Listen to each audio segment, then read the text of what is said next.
সময় আছে, মামলা তুইলানি। কেন ভয় পাইতেছেন মামলা হাইরা যাইবেন? আপনি কেমনে পারলেন মোড়ল বাড়ির সাথে এত বড় বেমানি করতে? কোনো সেজব এই কথা নিয়ে অনেকে অনেক কিছু কইছে। আমি আর এখন তোমার লগে এই কথার ব্যাপারে পেশাল করতে পারুম না। স্যার আপনি এটা কি কইলেন? আপনি কি টায়ার যে আপনার আমি পাম দিমু? তোমরা কেউ আমার আপন না। চিন্তা করেন না বিয়াই, আমি আপনাকে লগে আছি। যেমন করে হোক এই অত্যাচারী মোড়লের দিন শেষ করুন। মামলা আমাকে জিততেই হবে। সোডা আমা হেডেই কইছে যেমনে কইরাই হোক মামলা আমগো জিততেই হইব। আপা আসতে পারি? জি আসুন।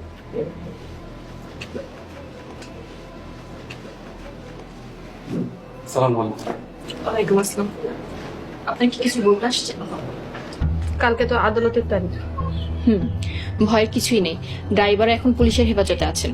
ড্রাইভার কি আমাকে পক্ষে সাক্ষী দিব? অবশ্যই দিবে, যদি না দেয় তাহলে ড্রাইভারের জেল হয়ে যাবে। আমরা প্রকৃত দোষীর শাস্তি চাই, ন্যায় বিচার চাই। চিন্তা করবেন না, আপনারা সৎ আর আমিও ন্যায় পথে ওকালতি করি, ইনশাল্লাহ আমরাই জিতবো। কিন্তু মোড়লরা অনেক পাওয়ার দেখাইতেছে, টাকা পয়সা জোর দেখাইতেছে।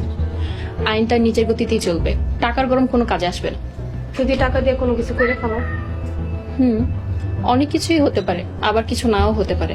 এগুলো নিয়ে আসলে চিন্তা করা কিছু নেই, সময় হোক তারপর দেখা যাবে। আসি আপা। ওকে, কাল সময় মতো আপনি তো চলে আসবেন। আচ্ছা তাহলে আসি। আসসালামু আলাইকুম। ওয়ালাইকুম আসসালাম।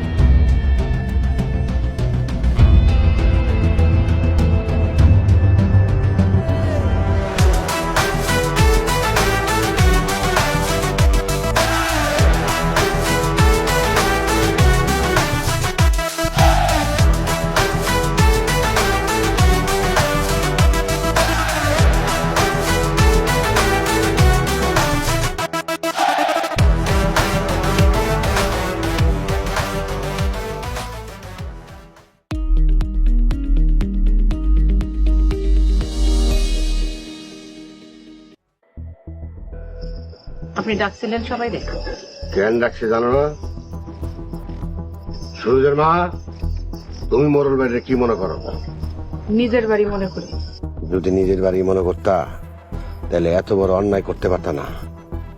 তুমি কি গতকাল রিমার শ্বশুর বাড়িতে গেছিলা? গেছিলাম। কেন গেছিলা? রিমারে ছোট থেকে কোলে পিঠে কইরা বড় করছি। প্রতিদিন এক বেলা ভাত হইল নিজের হাতে, ওরে আমি মুখে তুইলা খাওয়াইছি। আজকে কতগুলা দিন হয়ে গেছে ওরে আমি মুখে তুইলা ভাত খাওয়াইতে পারি না, তাই আমার অনেক কষ্ট লাগতেছিল। ভাত খাওয়াইতে গেছিলাম।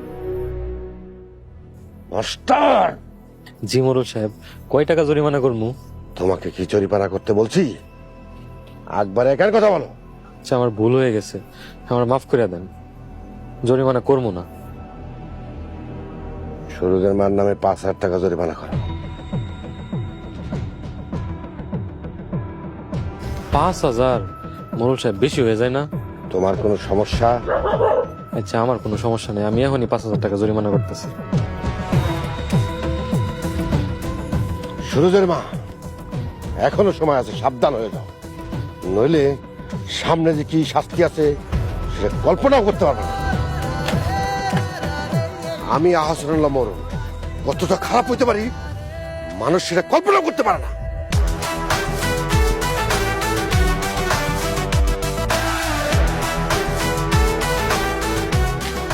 খুব ভালো হয়েছে জরিমানা করছে। জরিমানাটা আরো বেশি করার দরকার আছে, মাস থেকে মাসের দরদ বেশি। তুই কেন গেছিলি রিমার বাড়িতে? আপনি কি সত্যি রিমার মা? ভাবি সাহেব, মোড়লের লগে থাকতে থাকতে আপনি অত্যাচারী হয়ে গেছেন। মায়াটা কালকে সারা দিন না খাইয়া ছিল।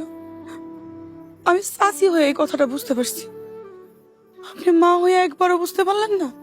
তুই আমার মাইয়ারে রিক্সালার বাড়িতে কেন বিয়া দিছত? কেন বিয়া দিছে শুনতে চান?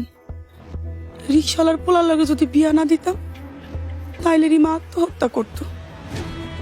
পরে বাঁচানোর লেগা আমি আমার নিজের পোলার মন ভাঙ্গা রিমার ভালোবাসার মানুষের হাতে রিমারে তুলে দিছি।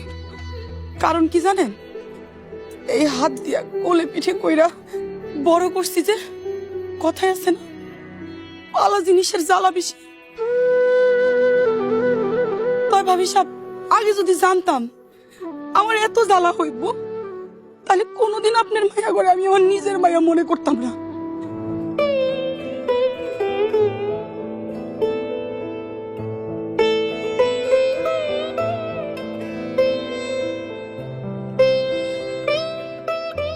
ছোট আম্মা তো ঠিকই কইছে, তুমি তো আমগর খোঁজ খবর রাখো না।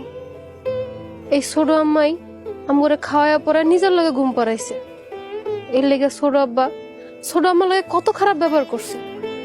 তুমি আমগরে যতটা না ভালোবাসছো, এর থেকে অনেক বেশি ছোট আম্মা আমগরে ভালোবাসে।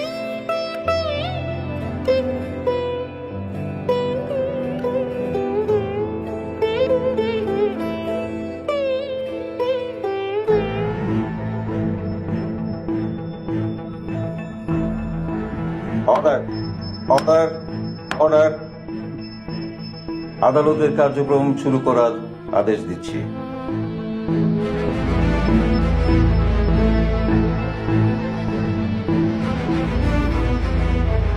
মহামান্য আদালত, ঘাতক ড্রাইভার ইমনকে আদালতে হাজির করার জন্য আপনার অনুমতি চাচ্ছি। অনুমতি দেওয়া হলো। আসামি ইমন হাজির।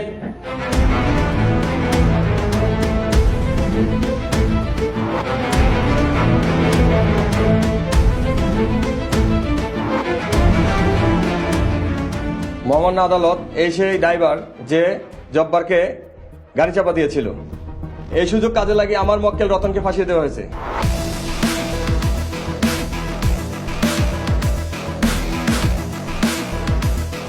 মহামান্য আদালত, আমার প্রতিপক্ষের উকিল আসামির দোষ ধামাচাপা দেওয়ার চেষ্টা করছে। মহামান্য আদালত, আমি যা সত্যি তাই উপস্থাপন করেছি। মহামান্য আদালত, আমি চালক ইমনকে জেরা করার অনুমতি চাচ্ছি। অনুমতি দেওয়া হলো। চালক ইমন, আপনাকে কি রিকশাওয়ালা জব্বারকে গাড়ি চাপা দেওয়ার জন্য আসামি রতন মোড়ল ভাড়া করেছিল? আপনি সত্যিটা বলুন। হুজুর, আমার কেউ ভাড়া করে নাই, গাড়ি অ্যাক্সিডেন্ট হয়েছে, মানে মাফ করে দেন। আপনি মিথ্যা কথা বলছেন। আপনাকে রিকশাওয়ালা জব্বারকে গাড়ি চাপা দেওয়ার জন্য রতন মোড়ল ভাড়া করেছিল। না, আমি সত্যি কথা বলতেছি। মহামান্য আদালত, আমার প্রতিপক্ষ রতনকে দোষী সাব্যস্ত করার জন্য চেষ্টা করছে। যেখানে চালক নিজের দোষ স্বীকার করছে সেখানে আর কোনো কথা থাকতে পারে না। মহামান্য আদালত, মহামান্য আদালত, আমি আসামি রতন মোড়লকে জেরা করার অনুমতি চাচ্ছি। অনুমতি দেওয়া হলো। আচ্ছা রতন, যখন জব্বারের অ্যাক্সিডেন্ট হয় তখন আপনি এখানে কি করছিলেন? হুজুর, আমি সেখানে ছিলাম না, আমি বাড়িতে ছিলাম। আমাকে মিথ্যে বলে ফাঁসাই দিছে। আমার কোনো দোষ নাই হুজুর, আমি নির্দোষ হুজুর।